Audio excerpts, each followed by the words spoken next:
యుద్ధం ఎవరిని గెలిపించదు. యుద్ధం ఎవరికి లాభం మాత్రం కలిగించదు. యుద్ధం వల్ల అపారమైన నష్టమే ఉంటుంది. సుదీర్ఘకాలం ఆ నష్టం భరించాల్సి ఉంటుంది. యుద్ధం చేసి ఏదో సాధిస్తామని అనుకుంటే అది ఖచ్చితంగా తప్పుడు అభిప్రాయంగానే మిగులుతోంది. కానీ యుక్రెయిన్ రష్యాల మధ్య జరుగుతున్న యుద్ధం అలాంటిది మాత్రం కాదు. రెండు దేశాల ఉద్దేశాలు పూర్తిగా వేరు. యుక్రెయిన్ అధ్యక్షుడు జెలెన్స్కీ, రష్యా అధ్యక్షుడు పుతిన్ ఒకటి కాదు, ఇద్దరు సమానులు ఎంత మాత్రం కాదు. రష్యా ఆనాటి సూపర్ పవర్ సోవియట్ యూనియన్ వారసు దేశం. అలాంటి దేశానికి ఒకప్పుడు తమ దేశంలో భాగమైన యుక్రెయిన్ పై యుద్ధంలో విజయం సాధించడం అంత పెద్ద పని కాదు. అందుకే తొలినాళ్లలో ఆ యుద్ధం కొన్ని గంటలు లేదా రోజులు మాత్రమే కొనసాగుతుందని అంతా భావించారు. కానీ అలా జరగలేదు. దాదాపు 3 ఏళ్లు దాటి వచ్చే సంవత్సరం ఫిబ్రవరి నెలతో 4 ఏళ్లు దాటిపోతోంది. ఇందులో ఎవరు లాభం వారు చూసుకుంటున్నారు. రష్యా యుక్రెయిన్లు ప్రజలు చాలా రకాలుగా నష్టపోతున్నారు. అయితే ఈ యుద్ధాన్ని తనకు లాభసాటి వ్యవహారంగా మార్చుకుంటున్నారు యుక్రెయిన్ అధ్యక్షుడు జెలెన్స్కీ. నేరుగా తన పేరు బయటకు రాకుండా అంతరంగికలతో అవినీతికి పాల్పడుతున్నట్లు సమాచారం. యూరోపియన్ దేశాల నుంచి వచ్చే నిధులు, ఆయుధాలతో రష్యాతో పోరాడుతున్న జెలెన్స్కీ ఇప్పుడు చిక్కుల్లో పడిపోయారని అంటున్నారు. మొన్నటిదాకా జో బైడెన్ అధికారంలో అనుకున్నట్టు సాగినా ఇప్పుడు ట్రంప్ కాలంలో తన పప్పులు ఉడకడం లేదన్న విషయాన్ని గ్రహించినట్లుగా చెబుతున్నారు విశ్లేషకులు. తాజాగా జెలెన్స్కీ ప్రధాన కార్యనిర్వాహక అధికారి యర్మాక్ నివాసంలో జరిగిన అవినీతి నిరోధక సంస్థల అధికారులు జరిపిన సోదాలలో అనేక అవినీతికి సంబంధించిన విషయాలు వెలుగు చూశాయి. చమురు రంగంలో 10 కోట్ల డాలర్ల అవినీతిపై దర్యాప్తు జరుగుతుందని చెబుతున్నారు. యుక్రెయిన్ అధ్యక్షుడు వోలోదిమిర్ జెలెన్స్కీ ప్రధాన కార్యనిర్వాహక అధికారి ఆంద్రీ యర్మార్క్ గృహం, కార్యాలయాలను అవినీతి నిరోధక సంస్థల అధికారులు సోదా చేశారు. చమురు రంగంలో 10 కోట్ల డాలర్ల అవినీతి జరిగిందనే ఆరోపణలను పురస్కరించుకుని ఈ దాడులు జరిగాయి. ఇక రష్యాతో యుద్ధం కొనసాగుతూ అమెరికా ఒత్తిడిపై శాంతికి ఒప్పుకోవాల్సిన అగత్యం ముంచుకొస్తున్న సమయంలో అవినీతి నిరోధక శాఖల అధికారులు దాడులు జరగడం జెలెన్స్కీ సర్కార్కు ఇబ్బందికరంగా మారింది. ఎందుకంటే జెలెన్స్కీకి కుడి భుజంగా భావిస్తున్న యర్మాక్ అమెరికా చర్చల్లో పాల్గొంటున్నారు. యర్మాక్ నివాసం ఉండే అపార్ట్మెంట్ రాజధాని కీవ్ లో జెలెన్స్కీకి కార్యాలయ సముదాయంలోనే ఉంటుంది. ఇక ఎర్మార్క్ నివాసంలో అవినీతి నిరోధక శాఖ అధికారులు సోదాలు జరిపిన వేళ జెలెన్స్కీ ఆ కాంప్లెక్స్ లో ఉన్నారా లేదా అన్నది తెలియరాలేదు. ఒకప్పుడు జెలెన్స్కీకి వ్యాపార భాగస్వామి తైమూర్ మిండిచి చమురు కుంభకోణానికి సూత్రధారి అని దర్యాప్తు అధికారులు అనుమానిస్తున్నారు. తైమూర్ దేశం విడిచి పరారైన ఆయన పరోక్షంలోనే విచారణ జరగవచ్చు. చమురు కుంభకోణాన్ని పురస్కరించుకుని ఇద్దరు మంత్రులు ఇప్పటికే రాజీనామా చేశారు.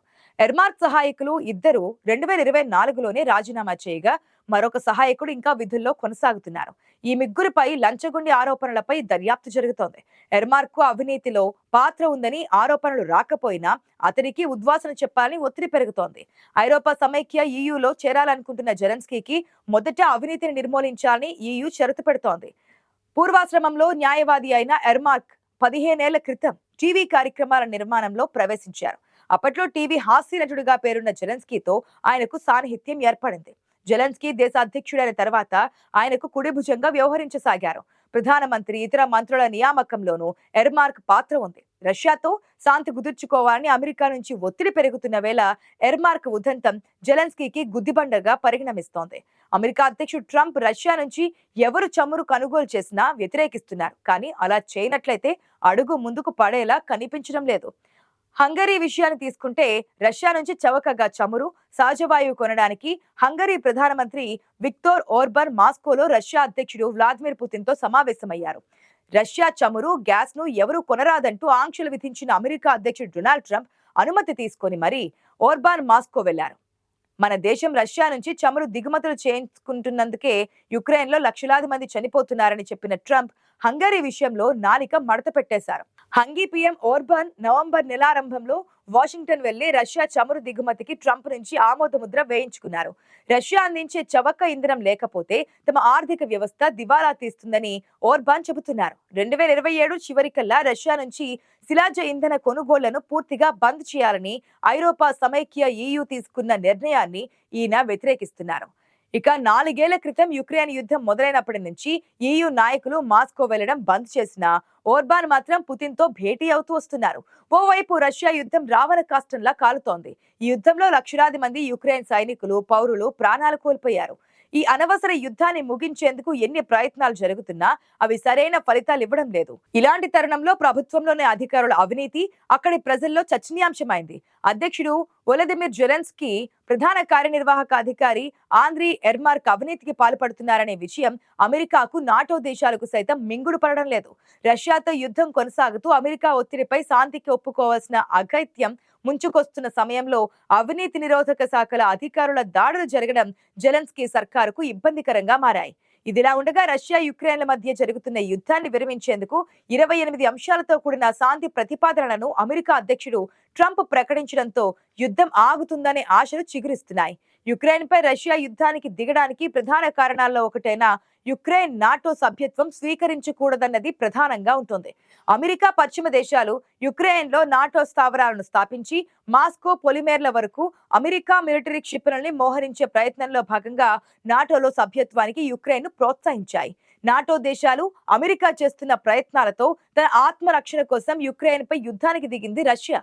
ఇప్పటికే యుక్రెయిన్ తూర్పు భాగంలో 25% భూభాగాన్ని రష్యన్ సేనలు ఆక్రమించాయి. మరోవైపు యుక్రెయిన్ అధ్యక్షుడు జెలెన్స్కీకి మిత్రులు అవినీతి ఆరోపణల్లో ఇరుక్కున్నారు. యుక్రెయిన్ ప్రధాన పట్టణాలను ఆక్రమించి రాజధాని కీవ్ దిశగా రష్యన్ సేనలు దూసుకెళ్తున్నాయి. మీరు శాంతియుతంగా లొంగకపోతే యుక్రెయిన్ నామరూపాలు లేకుండా చేస్తామని రష్యా హెచ్చరిస్తోంది. ఈ తరుణంలో యుద్ధాన్ని ప్రోత్సహించిన అమెరికాయే ఇప్పుడు ట్రంప్ రూపంలో శాంతి ప్రతిపాదనలు తెరపైకి తెచ్చి యుక్రెయిన్ ఓటమి నుంచి బయటపడే మార్గాల్ని అన్వేషిస్తోంది.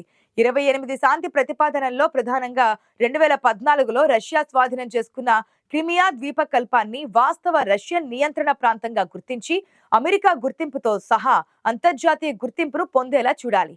యుద్ధంలో రష్యా వశపరుచుకున్న డొనెట్స్, పొరుగున ఉన్నటువంటి లుహాన్స్క్ ప్రాంతాలను రష్యాకి ఇవ్వాలి. రష్యా నియంత్రణలో ఉన్న ప్రాంతాల కంటే ఎక్కువ ప్రాంతాన్ని యుక్రెయిన్ ఇవ్వాలి. అక్కడ మిగిలి ఉన్న యుక్రెయిన్ ట్రూప్లను వెనుకకు పిలవాలి. నాటో సభ్యత్వాన్ని కోరను అని యుక్రెయిన్ చేయాలని చెబుతున్న ప్రతిజ్ఞను ఈ శాంతి ముసాయిదాలో చేర్చారు డొనాల్డ్ ట్రంప్. ఇవన్నీ జరగాలంటే ఇందుకోసం యుక్రెయిన్ రాజ్యాంగాన్ని కూడా మార్చాలి. ప్రతిఫలంగా యుక్రెయిన్ భద్రతా హామీలను పొందుతోంది. యుక్రెయిన్లో విదేశీ మిలిటరీ స్థావరాలు కానీ, దూరపు శ్రేణి క్షిపణులు కానీ మోహరించకూడదు. యుక్రెయిన్ ఆర్మీని 6 లక్షలకు మించకుండా కుదించడం, నాటో ఇకపై రష్యా వైపు విస్తరించదని, రష్యా ఇకపై పొరుగు దేశాలపై దాడి చేయకూడదని ఈ ముసాయిదీలో ఉంది. యుక్రెయిన్ పారిశ్రామిక వాడలన్నీ రష్యా స్వాధీనంలో ఉన్నాయి. యుక్రెయిన్ అణుశక్తిగా ఎన్నటికీ ఉండకూడదు. యుద్ధ నష్టపరిహారం వంటివి ఇరువైపులా ఉండవు. రష్యాపై ఆంక్షలను ఎత్తివేసి 2014లో తొలగించిన G8 దేశాల కూటమిలో సభ్యత్వం తిరిగిస్తారు. యుక్రెయిన్లో 100 రోజులలోగా అధ్యక్ష ఎన్నికలు జరగాలి. అయితే యూరోపియన్ యూనియన్ అధికారులు మాత్రం ఈ శాంతి ప్రణాళిక కోసం తమతో సంప్రదించలేదని, ఇది రష్యా అనుకూల ప్రణాళిక అని అంటున్నారు. 4 సంవత్సరాల క్రితం ఈ ప్రతిపాదనల్ని ఒప్పుకొని ఉంటే అసలు యుద్ధమే ఉండేది కాదు. ఇంత విధ్వంసమే జరిగేది కాదు. లక్షలాది మంది పశ్చిమ యూరప్కు వలసలు పోయేవారు కాదు. దీనిని బట్టి యుక్రెయిన్ ఈ భారీ యుద్ధంతో సాధించేది ఏంటంటే అది ప్రశ్నార్థకంగానే నిలవనుంది.